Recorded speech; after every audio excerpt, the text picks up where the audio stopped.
I'm Caleb, a 37-year-old mechanic on the outskirts of Oak Ridge, a town where life feels quiet and a little worn. If you were to paint my existence, you'd use mostly shades of charcoal and dull brown to capture the feeling of it all. But right in the middle of that somber picture is a splash of brilliant, unstoppable light. That's my daughter, Sophie. She's 11 and the sparkle in her eyes is outshone only by a smile so warm it feels like it could chase away the deepest winter chill. 5 years have passed since my wife, Eliza, was taken from us by a cruel illness. Sophie was just 6 at the time, a small girl facing a loss too big to understand.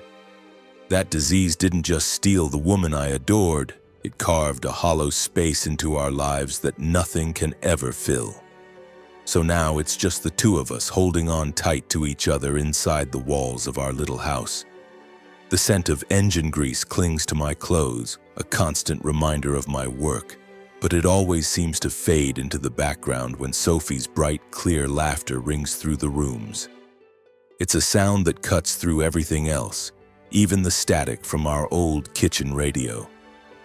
My days are spent under cars at Gus's garage, a relentless cycle from sunrise to long after sunset.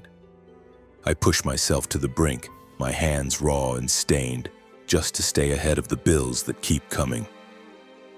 There's the mortgage, my own parents' medical costs one town over, and of course making sure Sophie has what she needs. Like a new pair of sneakers when her old ones are worn through at the soles. Sophie, that little girl, is the very reason I breathe, and her heart is set on ballet, a passion so intense it seems almost out of place here. In a town built on dusty roads and a love for Friday night football games, she dreams of graceful leaps and perfect form. It was Eliza who first showed her the magic of it all. She wasn't a professional dancer, but the grace she carried was something she passed down to our daughter. A beautiful living piece of her that remains with us. Each evening, without fail, Sophie carefully takes out her mother's old dance clothes. The leotard, once a vibrant rose pink, has faded to a soft blush with a small tear near the seam she tries to ignore. Her point shoes are in even worse shape, the satin frayed away to nothing in places, the tips so worn down that her toes are nearly visible. She positions herself before the long, cracked mirror we have leaning against the living room wall, my old phone propped up on a stack of books. As she watches blurry videos on YouTube, she mimics the movements, spinning and stretching, her small body filled with a grace that seems impossible. And I just watch her, a painful knot tightening in my chest. I'm so incredibly proud of her talent, of the fire in her spirit, but it's a pride mixed with the sharp sting of failure. My heart swells and aches at the same time. I can't give her the things she needs. Not new shoes, not a real dance class, not any of the things a passion like hers truly deserves. This town, Oak Ridge, has a particular kind of harshness that gets under your skin, especially when you're a single father trying to make it work. The way people look at you, the sideways glances at the grocery store, the whispers that start up the second I turn my back. It feels like being chipped away piece by piece. I can practically hear their thoughts. Look at Caleb, that poor man trying to raise that girl all by himself. He can't possibly be giving her what she needs. They don't even bother to lower their voices sometimes, saying it right when I'm in earshot. I'll never forget the day Mrs. Davies from next door showed up on our porch. She's a woman with a perpetually sour expression and a tongue to match. She was holding a cardboard box filled with her granddaughter's hand-me-downs. Her gaze swept over our small, slightly cluttered living room, a look of pity and disapproval warring on her face. "I thought Sophie could use these," she said, her tone making it sound less like a gift and more like a charity case.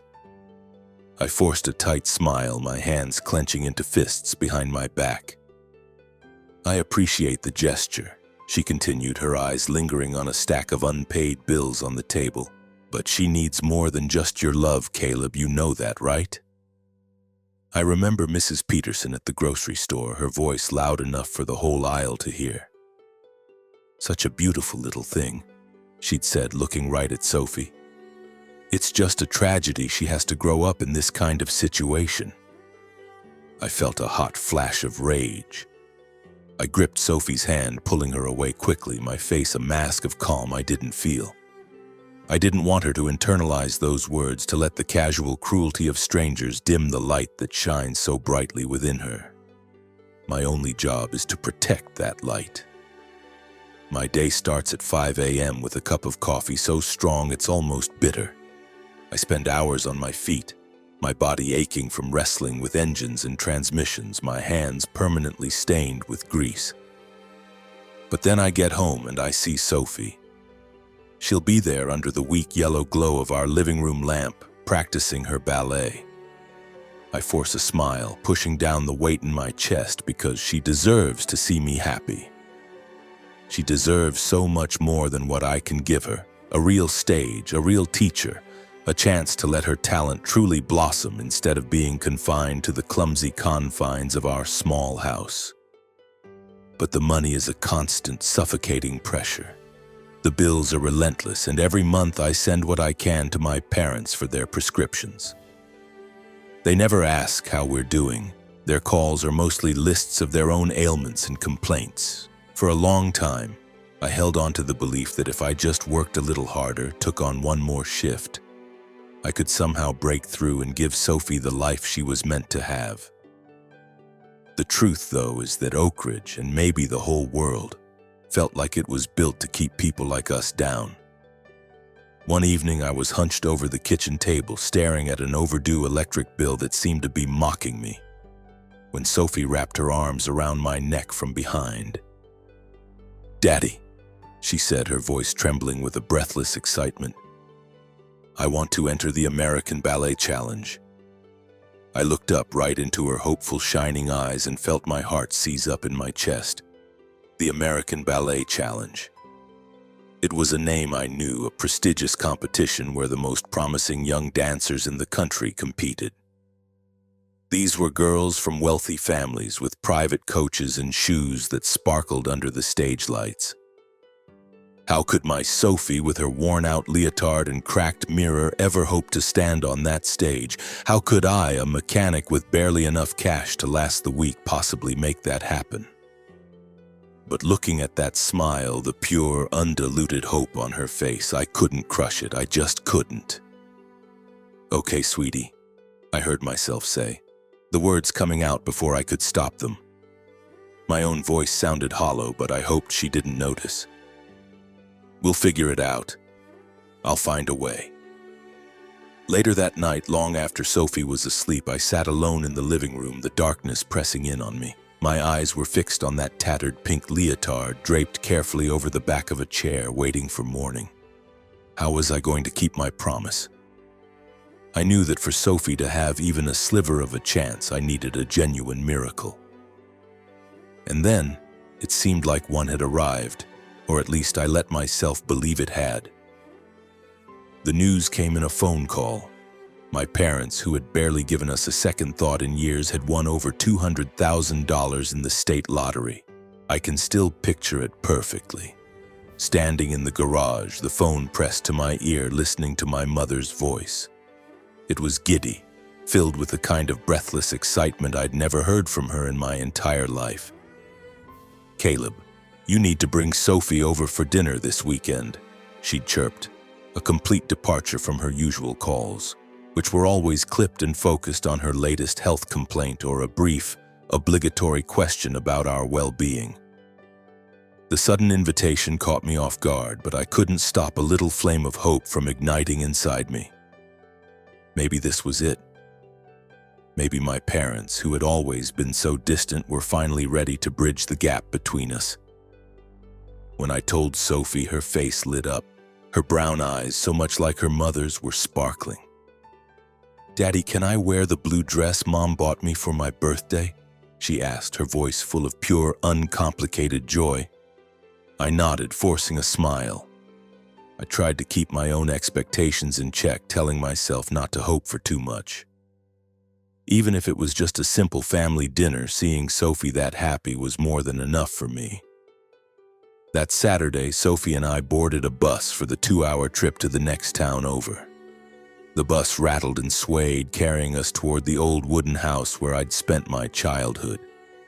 The moment we stepped through the door, I felt a jolt of disbelief.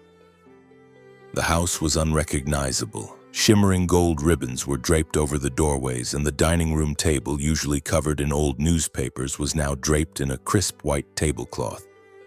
It was groaning under the weight of food I'd never seen on that table in my life. A huge roasted chicken, a mountain of creamy mashed potatoes swimming in buttery gravy, baskets of warm bread, and a platter of pastries that glittered with vanilla frosting. The room was packed. Neighbors I hadn't seen in years were crowded together, laughing and talking at the top of their lungs, raising glasses in toasts as if it were New Year's Eve. Sophie, wearing her blue dress, which was now just a little too short at the sleeves, clutched my hand tightly, her eyes wide with wonder as she soaked in the festive chaos. "Daddy, Grandma, and Grandpa's house is so beautiful," she whispered up at me. I just reached down and ruffled her hair, trying to mask the profound sense of unease that was settling over me. I felt like a stranger in my own parents' home.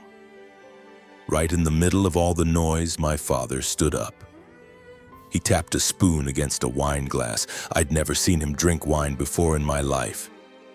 "Everyone, we have some wonderful news to share," he announced, his voice uncharacteristically loud and booming.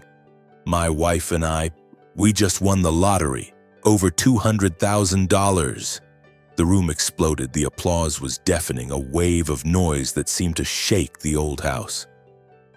My mother was beaming, her face flushed with pride as she started telling everyone about their plans: a new flat-screen TV, a full kitchen renovation, maybe even a cruise. I just sat there, my hand wrapped so tightly around a glass of water that my knuckles were white. My heart was hammering against my ribs. $200,000. The number echoed in my head. It felt like a key turning in a lock, a door swinging open right in front of me. This was it. This was Sophie's chance to study ballet with a real teacher, to finally have shoes that fit and a leotard that wasn't held together with careful stitches. I glanced over at Sophie, who was clapping along with everyone else, her smile so pure and innocent. This is my chance, I thought. I have to ask. After the last of the neighbors had finally left, I waited until it was just the four of us in the suddenly quiet room. I took a shaky breath and asked my parents if I could speak to them for a moment, leading them over to a corner of the living room. "Mom, Dad," I started, my voice unsteady, "I have to ask you for something." "I know this money is a huge deal for you," I said, the words feeling clumsy and thick in my mouth. "But I need to ask if you could possibly lend me a little of it, just for Sophie's ballet lessons. I'll pay you back every single cent, I swear it." I told them everything about her incredible talent, her dream of competing in the American Ballet Challenge, how she spent every single night teaching herself from videos in our tiny living room. But my mother just stared at me, her eyes turning to ice. She cut me off before I could finish. "Caleb, don't be ridiculous," she snapped. "This money is for your father and me. It's for our retirement. We aren't wasting it on some silly little girl's ballet fantasy." My father nodded in agreement, his expression grim. "She's a kid. She'll grow out of it and forget all about it," he added, his tone dismissive. "You need to focus on practical things. Ballet is for rich people's kids, Caleb, not for our family." I just stood there, my face hot with a shame so deep it felt like it was burning me from the inside out. I wanted to scream, to rage at them, but I held it all in. I could see Sophie through the window playing on the front lawn, completely unaware of the conversation happening inside. On the bus ride back to Oak Ridge, Sophie fell asleep with her head on my shoulder, her blue dress wrinkled from the day. I stared out the window, watching the streetlights streak past in a watery blur, and felt a wave of cold, heavy disappointment wash over me. I had actually let myself hope just for a moment that they would finally see the incredible light in my daughter, the same light that I saw every single day. But they hadn't, and somehow that rejection hurt more than all the gossiping whispers in Oak Ridge combined. I gently stroked Sophie's hair as she slept, a silent promise forming in my heart. I would not give up.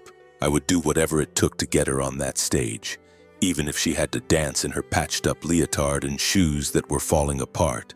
Back home, I pulled out my wallet, a beat-up leather thing I'd carried for more than 10 years. Inside were just a few crumpled dollar bills. This month's paycheck was already gone, eaten up by the power bill and the money I'd sent for my parents' medicine. My mind flashed to the image of Sophie's leotard, to the clumsy stitches I'd made with my thick, clumsy mechanic's fingers trying to mend the worn fabric.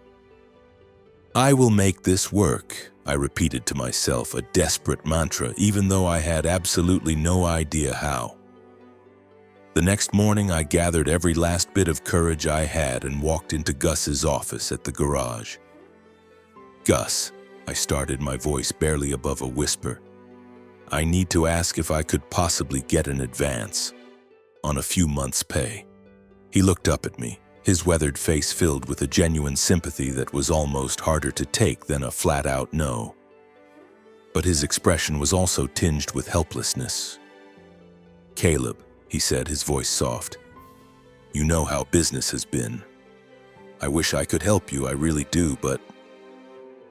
He didn't have to finish the sentence. I understood. I just nodded, mumbled my thanks, and walked away, the weight of the world pressing down on my shoulders. It felt like every door I tried to open was being slammed shut in my face.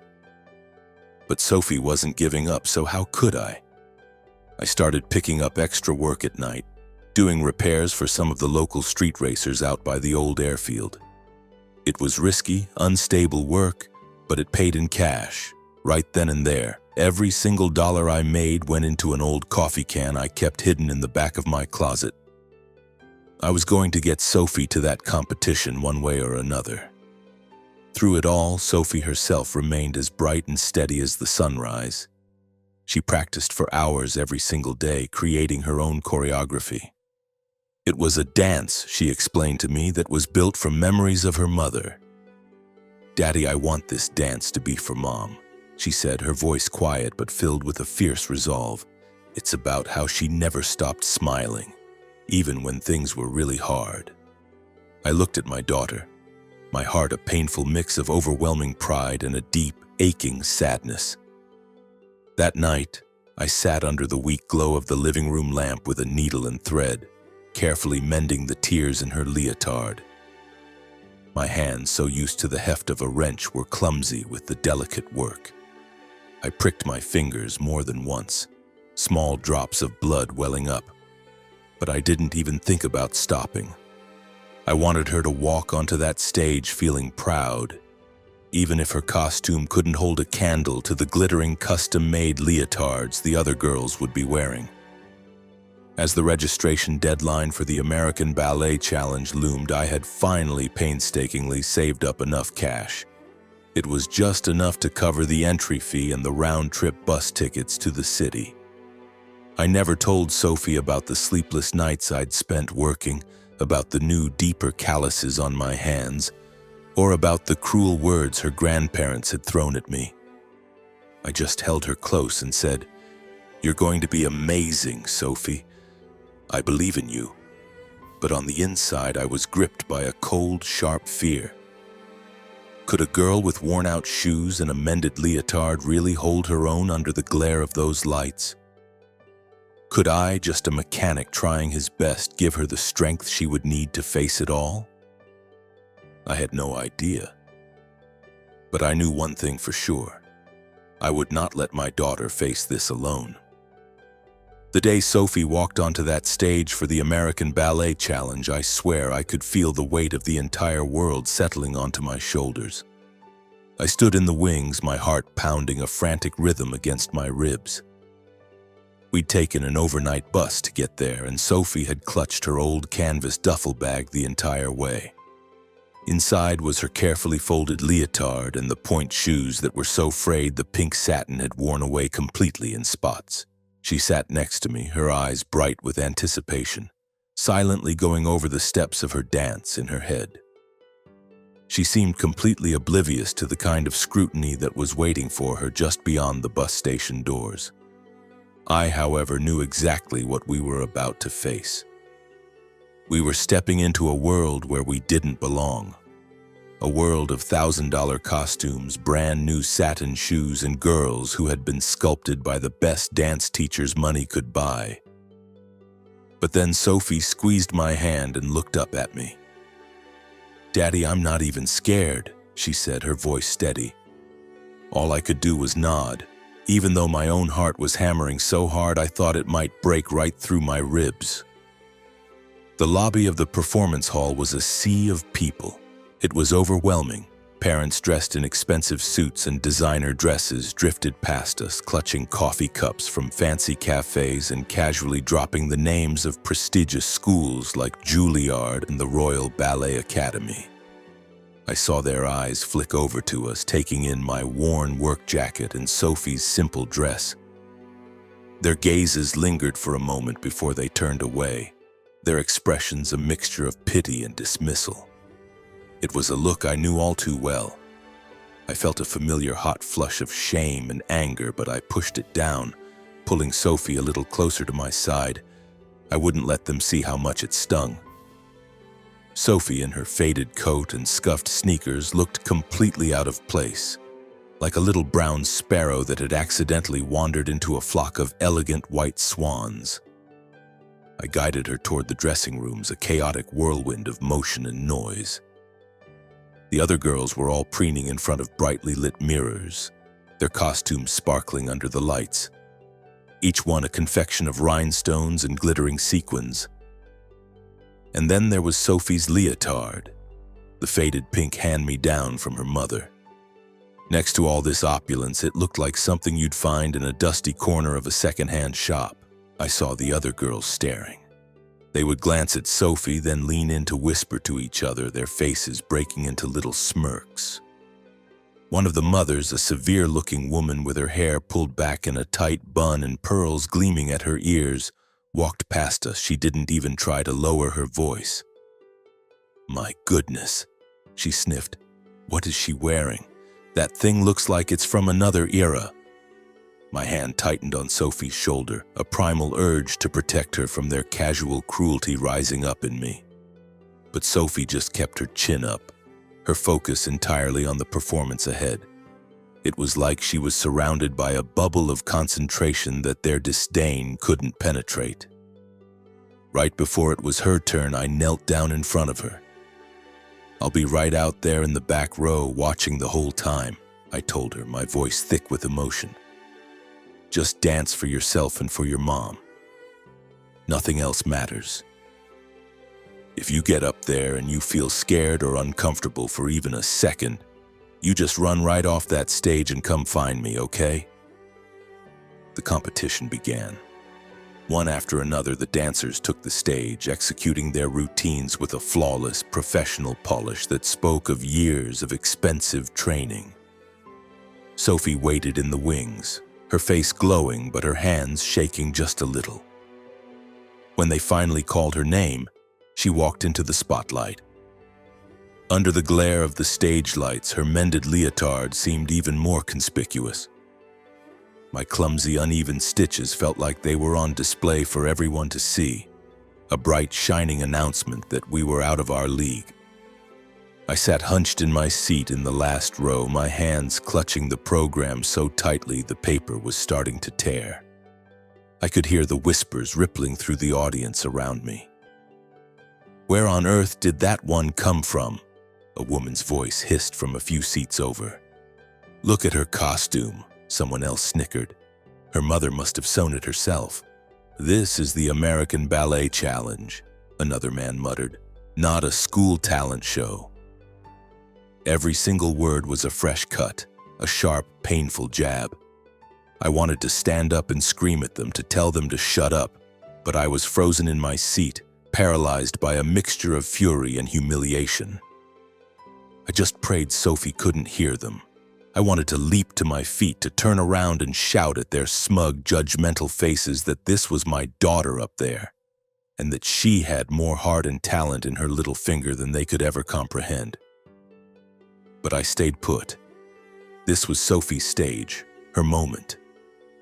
It wasn't about me. And then the music began.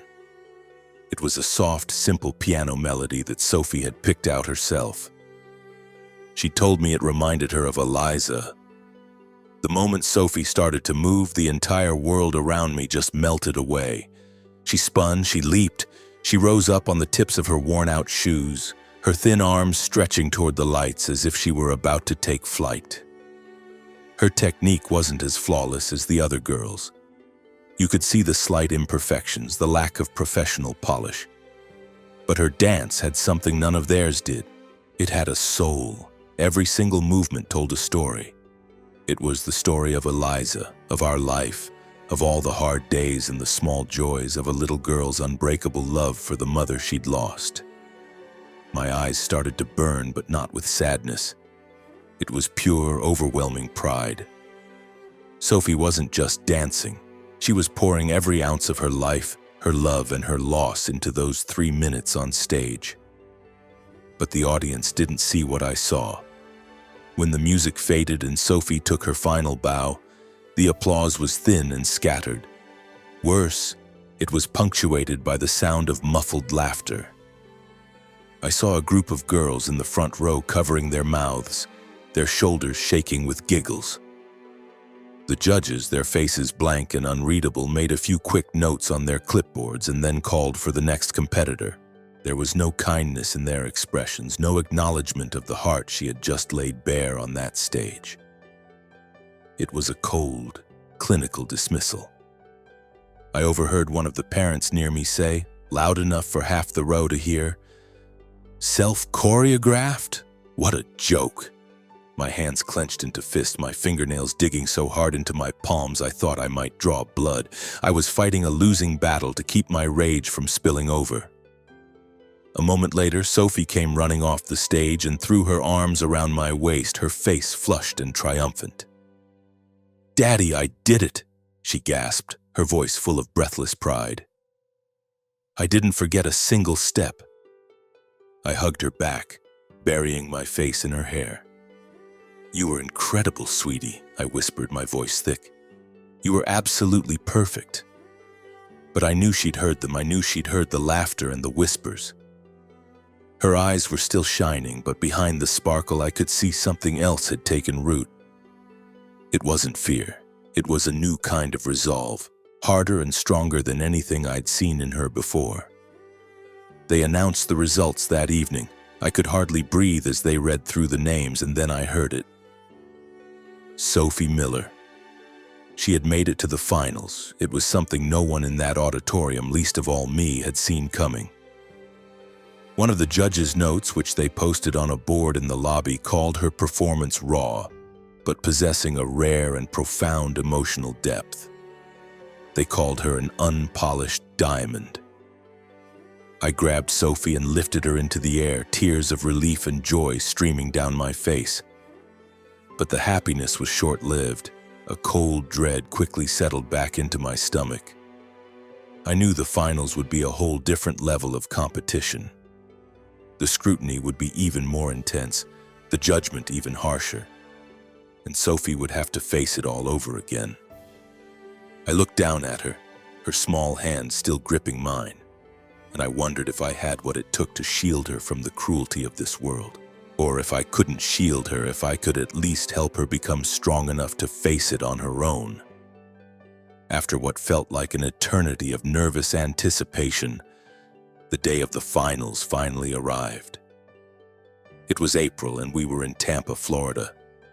Sophie and I stood in front of the Performing Arts Center, a stunning, magnificent building that made me feel small and insignificant. Its towering white columns and vast walls of glass shimmered in the afternoon sun. The lobby was like something out of a movie, a grand, echoing palace. This was it. This was the stage where the final round of the American Ballet Challenge would take place. And this was where Sophie, my 11-year-old girl in her hand-me-down leotard, would have to stand alongside dancers who had been molded and perfected by the most famous ballet schools in the country. I squeezed Sophie's hand, feeling the slight tremor in her fingers. But when I looked down at her, her brown eyes were still shining with that same unwavering light, as if she believed there was nothing in this world that could possibly make her stumble. It was already a miracle that Sophie had made it this far, that she had advanced out of the semi-finals in the first place. I still couldn't quite believe it. The memory of hearing her name called that day was seared into my brain. I had hugged her so tightly, tears of disbelief and pride running down my face.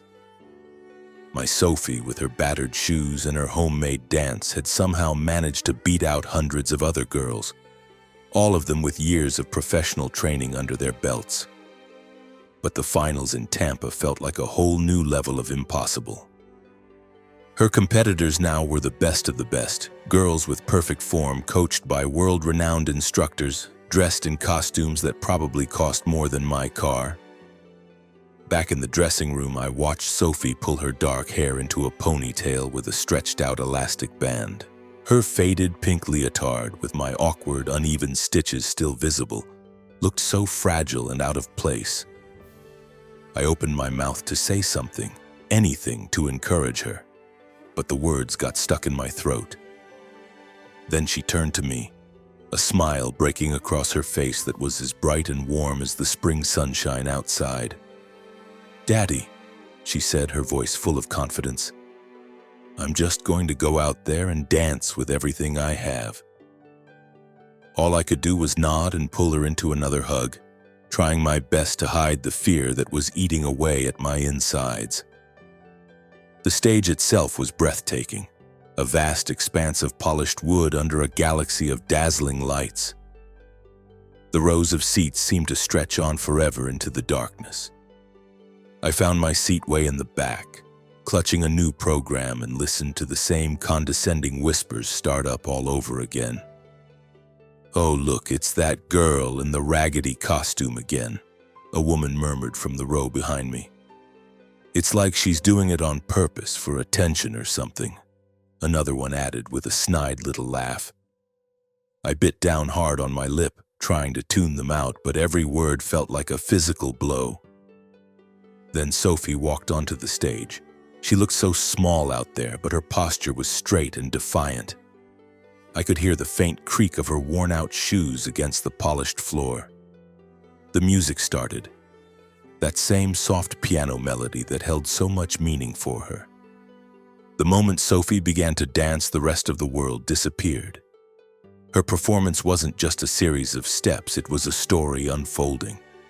Every turn, every leap, every graceful extension of her arms was a memory of Eliza brought to life. It was a story about our life, about the struggles in Oak Ridge, about a daughter's fierce, unending love for her mother. She didn't have the perfect, razor-sharp technique of the other finalists. Her movements weren't as polished or precise, but she had something they didn't.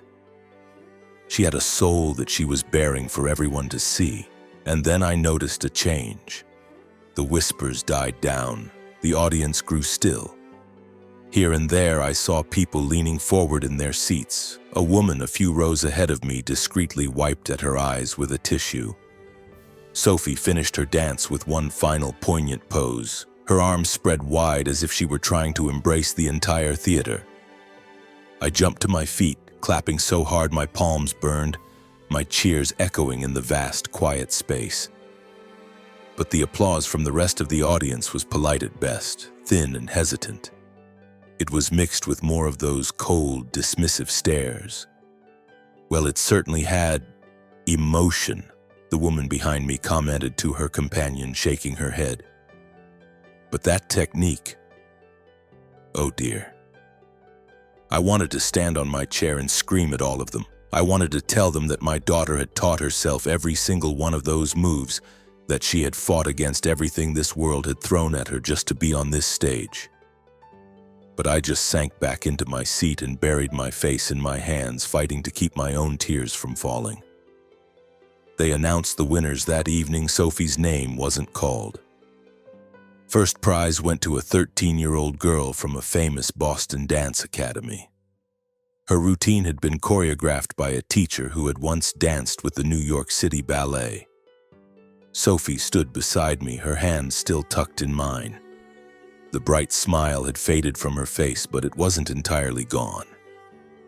"Daddy," she said, her voice quiet but firm, "I danced for Mom." I pulled her into a hug, the tears I'd been holding back finally spilling over and running down my cheeks. "You were the best one up there, sweetie," I whispered into her hair, even as my own heart felt like it was being ripped in two. I knew she deserved more. I knew she was the best. But this world, this competition, they didn't measure talent by the size of your heart. They wanted technical perfection, flawless execution. All the things a broke mechanic from a small town could never give his daughter. But then, as we were making our way out of the theater, something incredible happened. A small crowd of reporters suddenly descended on us, microphones and cameras appearing out of nowhere. A woman with a kind face held a microphone out to Sophie. "Sophie," she asked gently, "can you tell us about your dance and this beautiful costume? Does it have a special story?" And with the simple, unvarnished honesty of an 11-year-old, Sophie told them everything. She told them about her mom and about learning to dance by watching videos on my old phone. She told them how her daddy had carefully mended her mother's old leotard so she would have something to wear. I stood next to her, my arm around her shoulders, and when they turned the microphone to me, I found my voice.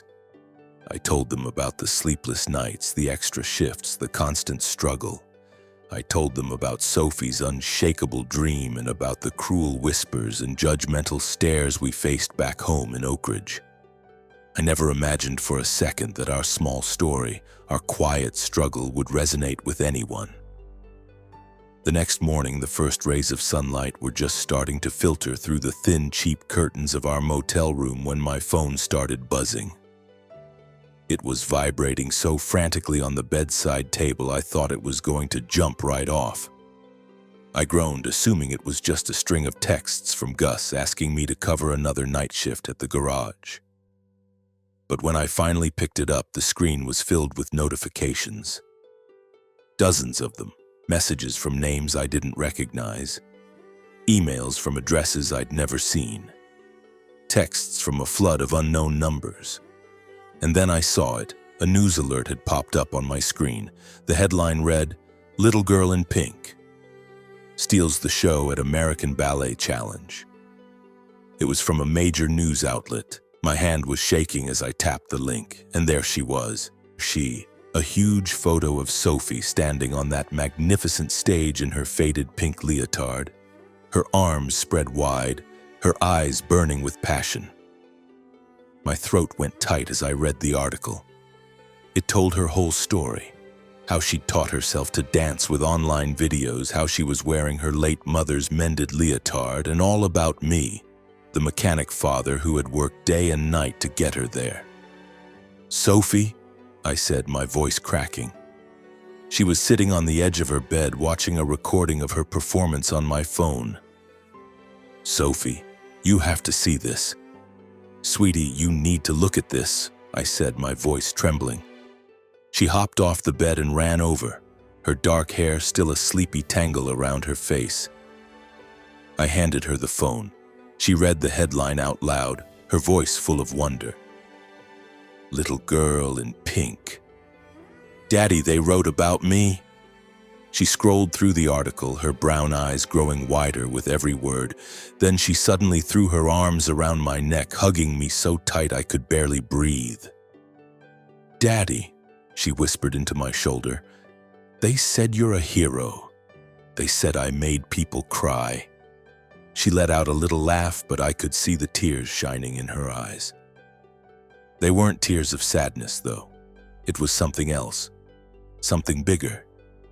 It was the look of a little girl who had just realized that the world could actually see her after all.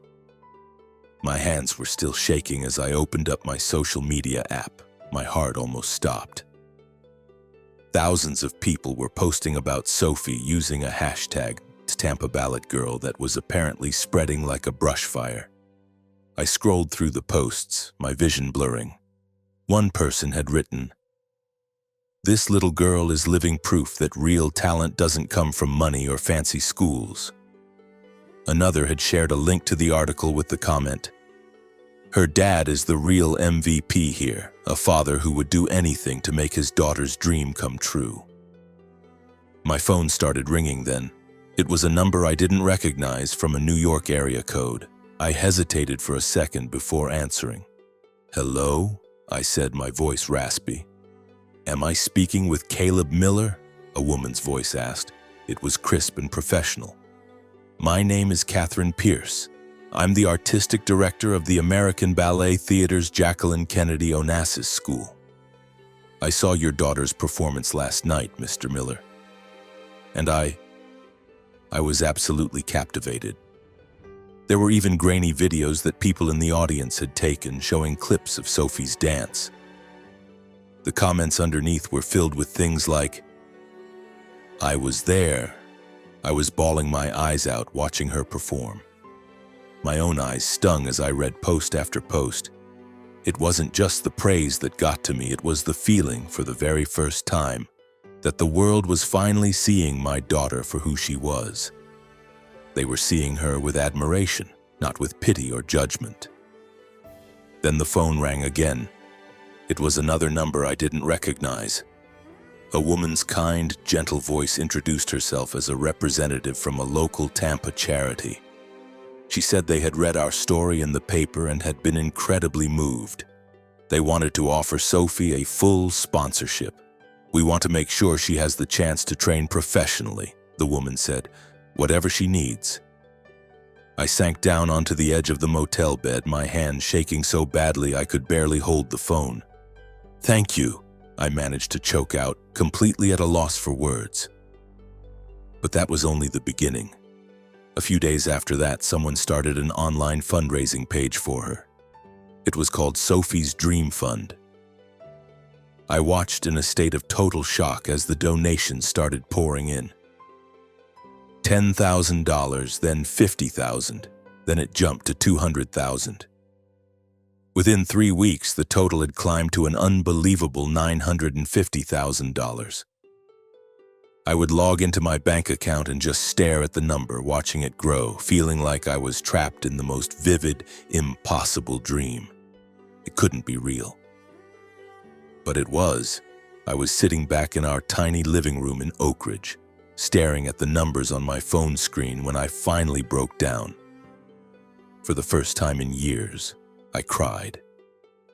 Not from sadness or frustration, but from a wave of relief so powerful it felt like a physical weight had been lifted off my chest. Sophie was in her usual spot, practicing under the dim yellow light of the floor lamp, the soft creak of her old shoes, a familiar rhythm in our quiet house. "Sweetie, can you come here for a second?" I called out, trying to keep my voice from shaking. She ran over, her forehead glistening with sweat, her cheeks flushed from the exertion.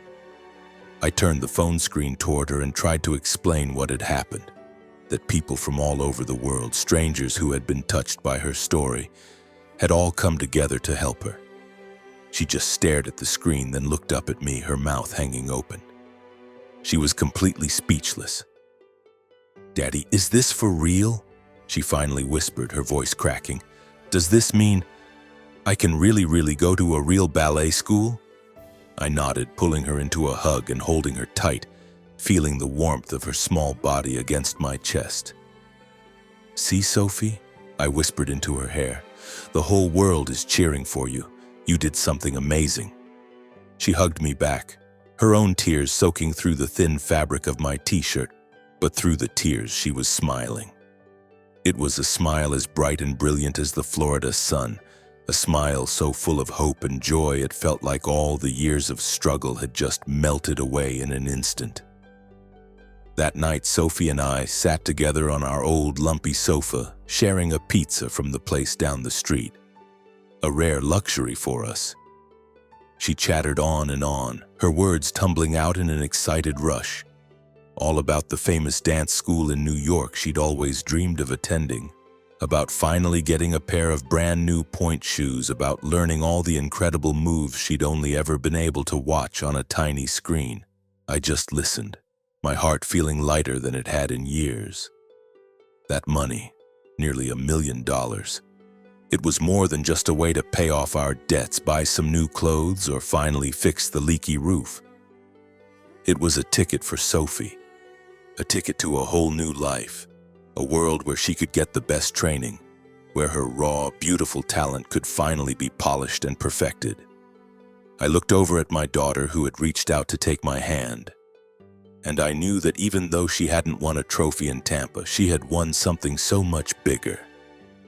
She had won over the hearts of thousands of strangers, and in the process, she had won my heart all over again. 6 months have gone by since the American Ballet Challenge finals, but most days it still feels like I'm walking around in a dream. Our little house in Oak Ridge is no longer just a place of dim lighting and stacks of unpaid bills.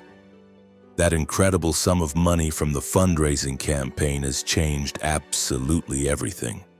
I paid off every last one of our debts. I bought a reliable used car so we wouldn't have to take that rattling bus anymore.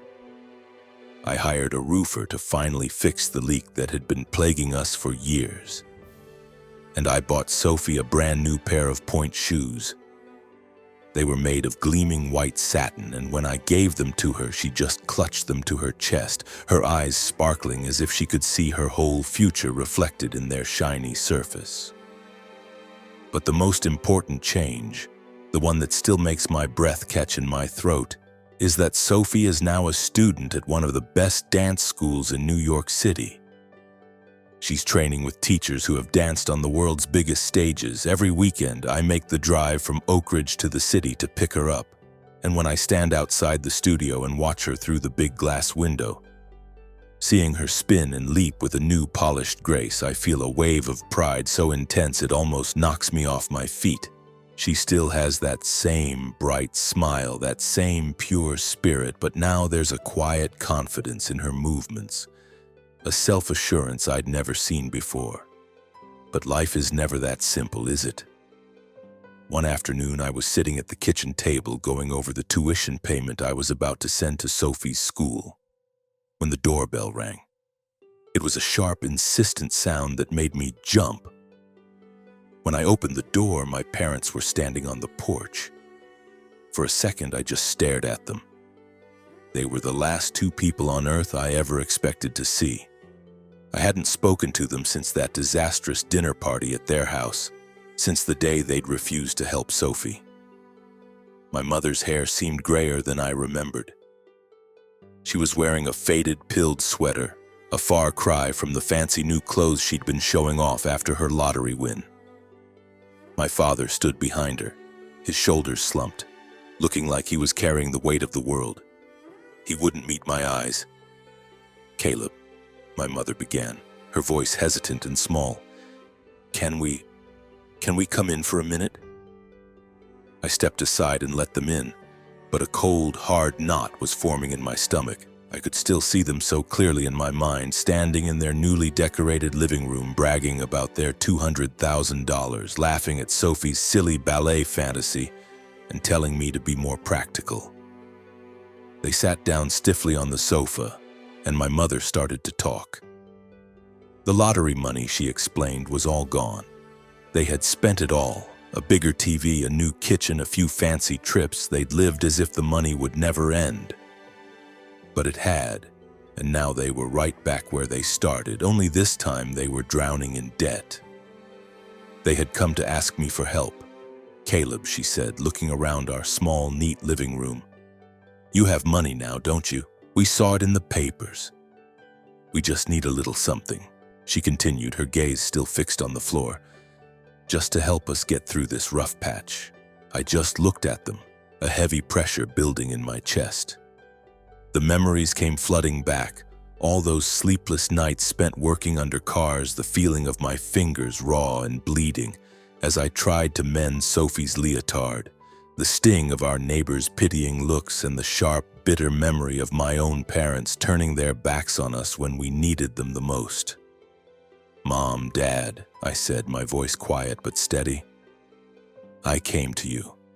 I begged you to help Sophie, to lend us just a little bit of money so she could have a chance. And you said no. You told me it was a waste. Now my only focus is Sophie.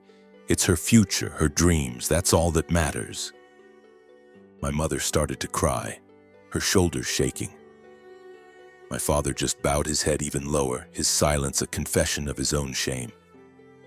But I didn't back down. This wasn't about revenge or being selfish. It was about a lesson I had learned the hard way. That love and support have to be a two-way street. They left as quietly as they had arrived. As I closed the door behind them, I felt a strange mixture of emotions. A deep, lingering sadness, but also a profound sense of relief. Meanwhile, Sophie was continuing to blossom. Every day she seemed to transform a little more. At her new school, she was mastering techniques she had only ever seen on a screen. One afternoon, I watched her practice a pas de deux with one of her classmates, her feet seeming to float across the polished studio floor. When she was done, she ran over and threw her arms around me, talking a mile a minute about the new steps she was learning, about her teacher who was strict but brilliant, about the new friends she was making. "Daddy," she said, looking up at me, her eyes shining with a light that was pure joy. "I feel like I finally belong somewhere." The haunted, anxious look she used to wear back in Oak Ridge was completely gone. But the thing that touched me the most was what she said next. "Daddy, I'm so grateful for you and for all the people who helped us. I want to work as hard as I can, to dance my best, to make every single one of them proud." I was changing too. For years, my main goal had been to protect Sophie, to shield her from the cruel words and judgmental stares of the world. I thought that if I just held her close enough, I could keep the harshness at bay. But this whole experience had taught me something new. What Sophie needed wasn't my protection. It was the freedom and the opportunity to shine on her own. I found myself becoming more open, the old simmering anger I used to feel whenever we were in town finally starting to fade. When our neighbors started to look at Sophie with genuine admiration in their eyes. When people would stop me in the grocery store to ask how she was doing, I no longer felt that familiar sting of resentment. I would just smile and tell them all about her school, her classes, her dreams. I was learning that gratitude wasn't just about being thankful for the good things. It was also about appreciating the struggles that had forged us, that had made us stronger. One weekend, Sophie and I were curled up on the sofa, eating cookies and watching the video of her final performance in Tampa. "Daddy," she said, her voice soft, "I used to always think that I wasn't good enough, that I would never be as good as the other girls." She paused, then looked up at me, her expression serious. "But now I know that's not true. I know that as long as I keep trying my best, I can do anything I set my mind to." I pulled her into a hug, resting my chin on the top of her head, and realized that the most important lesson of this entire journey wasn't just for Sophie. It was for me too. It was a lesson about gratitude, about perseverance, and about the power of never ever giving up on a dream, no matter how many times the world tries to tell you it's impossible. A full year had passed since Sophie first walked onto the stage of the American Ballet Challenge in her mended leotard. Now here I was again, sitting in a plush velvet seat in a grand auditorium in New York City, staring at stage lights so bright they seemed to burn away the rest of the world. But this time, the feeling was completely different. The knot of fear in my stomach had been replaced by a quiet, trembling sense of awe. Sophie was 12 now. She was no longer the little girl struggling to teach herself ballet in our cramped Oak Ridge living room. The nearly $1 million that strangers had so generously given had changed everything. For the last 10 months, She had been a full-time student at one of the most respected dance academies in the country, her natural talent being shaped and polished by the very best. I had been watching her in the bustling dressing room just a few minutes earlier. She was wearing a crisp new white leotard and satin point shoes that gleamed under the vanity lights. Her dark hair was pulled back into a perfect sleek bun. When she turned to me, her smile was as brilliant as ever, but I could see the nervous tremor at the corner of her mouth. "Daddy, my stomach is full of butterflies," she whispered. I reached out and took her hands in mine, feeling how cool they were despite the warm room. "Sophie, look at me," I said, keeping my voice low and steady. "Think about how far you've come. You've already won. Just go out there and dance for your mom. That's all that matters." I squeezed her hands one last time, hoping she could feel every ounce of my belief in her pouring into that simple touch. She nodded, a familiar spark of determination igniting in her brown eyes, and in that instant I knew she was ready. The auditorium was sold out, packed to the rafters with an expectant crowd. There were serious-looking ballet critics with their notebooks open, wealthy patrons in their designer clothes, and nervous parents just like me. This time I wasn't hiding in the back row. I was sitting right in the middle of it all. But my heart was still pounding against my ribs as if I were the one about to step into the spotlight. I could hear the people around me whispering about Sophie, the little girl in pink from last year, who had since become something of an internet phenomenon. But the tone was different now. There was no mockery, no pitying remarks about her costume.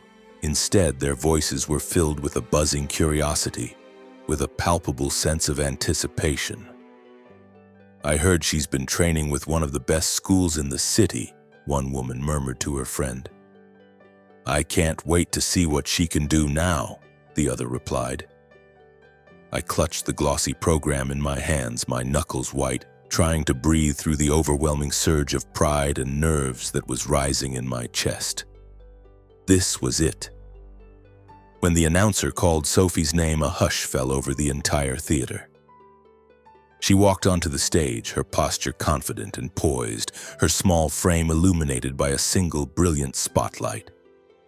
The music started, a soaring violin concerto she had chosen because, as she'd told me, it made her feel like she was dancing on clouds. This performance was nothing like the one from the year before. The raw, untamed emotion was still there, but now it was channeled through a flawless, breathtaking technique. This was a dance that had been meticulously crafted by her and her teachers, a perfect fusion of technical brilliance and profound feeling. Sophie spun, executing a series of pirouettes so perfect, so effortless. It was as if she had been born on that stage. Her arms moved with a new kind of power, a fluid grace that told the story of her journey. From the dusty roads of Oak Ridge to the glittering lights of this incredible stage. I just sat there, my vision blurring, the faces around me dissolving into a soft haze.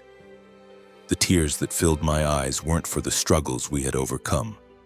They were because in every single movement Sophie made, I saw Eliza. I saw her smile, her strength, her unshakable spirit, her deep and abiding love for the beauty of the dance. It was all there, living and breathing on that stage. When Sophie struck her final pose and took a deep, graceful bow, the theater exploded. This time, the applause wasn't hesitant or scattered. It wasn't laced with whispers and snickers. It was a roar, a thunderous, sustained ovation that seemed to shake the very foundations of the building. I was on my feet before I even realized it. The tears I'd been holding back finally streaming down my face, my own cheers lost in the wave of sound. Sophie's eyes found mine across the crowded theater, and she gave me a smile so radiant it could have lit up the entire city. In that moment, I knew she had done it. She had achieved something no one, least of all me, could have ever imagined. They announced the winners at the end of the night. My heart was in my throat. And then I heard the judge's voice, clear and strong, cut through the silence. And the first place winner is Sophie Miller. I couldn't believe it. I just sat there, stunned as the crowd erupted again. Sophie came running to me, her own face wet with tears, and I pulled her into the tightest hug of my life. "You did it, sweetie," I whispered, my voice choked with emotion. "You did it. I am so, so proud of you." The applause was still ringing in my ears, but for the first time I felt like this world, this glittering, demanding world of ballet, truly belonged to my daughter. The prize was more than just a gleaming gold trophy. It came with a full scholarship to the Royal Ballet School, one of the most famous and respected dance academies on the entire planet. It was her ticket, her chance to truly pursue her dream of becoming a professional ballerina, a dream that just one short year ago had felt like an impossible fantasy. When we got back to Oak Ridge, it was like the whole town had woken up from a long sleep. The same neighbors who used to give us pitying looks and whisper behind our backs now greeted me with genuine, warm smiles. They would stop me on the street to ask about Sophie, and some even brought over homemade cookies and cakes to celebrate her victory. Mrs. Peterson from the grocery store flagged me down one day, her face beaming. "Caleb," she said, putting a hand on my arm, "that daughter of yours is the pride of Oak Ridge." And I just smiled, the last remnants of my old bitterness finally melting away, replaced by a deep and quiet gratitude. I was grateful for this town, for the thousands of strangers who had believed in my daughter, and most of all for Sophie herself, who had taught me that with enough heart and hard work you really can overcome anything. Sophie has started her new life now. She's living in a dormitory at the school in the city, but she calls me every single weekend, her voice bubbling with stories about her classes, her new friends, and the occasional bout of homesickness. I drive up to see her as often as I can, always bringing a box of her favorite cookies from the bakery back home.